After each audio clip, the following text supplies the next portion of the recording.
Балаларым бәрі жатыр үйде. Ауыратын ауырып жатыр. Бірақ та мен осы елім үшін, халқым үшін, жалпы осы көкпар, көкбөр үшін деп жүрмін. Бір ашуыңызды қиыңыздар, награждениені өткізіп тастайықшы, пожалуйста. Қазір кейін қайттан федерация керек қой, бәрін жинап аламын қазір. Жоқ, жинап шығарамыз. Қаш шығарамыз. Просто ана марапаттау рәсімін аяқтап тастайықшы анандай. Алдын ала шығарып қойса ол ошоға чейин. Жоқ, қазір аяқтап тастайық, бәріміз келеміз.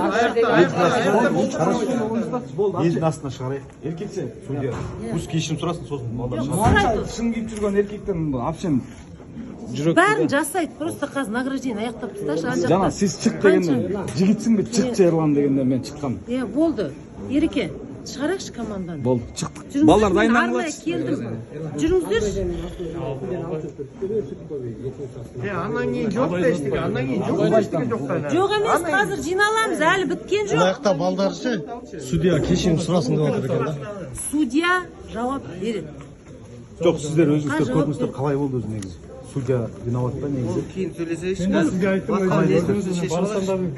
Ол кейін сөйлесеміз. Негізі жоқ, негізі қалай болды? судьяны ренжітіп сұратпайды деймін. Сұратпайды. Ал закрытый тәртіп комиссиясы деген бар. Ол жақтан напряженка болып тұр да, үй былай үсті-үстіне келіп жатқаннан кейін. Ереке, жүріңіздерші, балаларды алыңыздаршы, пожалуйста. Сыртқа шығамыз. Жүріңіздер, спортшылар. Ана, церемонияны бітіре қойшы. Парадный. парадный. Или осы формамен шыға беріңіздер. Парадный. Бәрінде бар ма? Қой, емен дейін алды ма?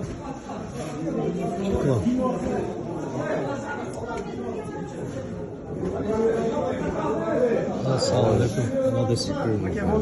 Енді нарық.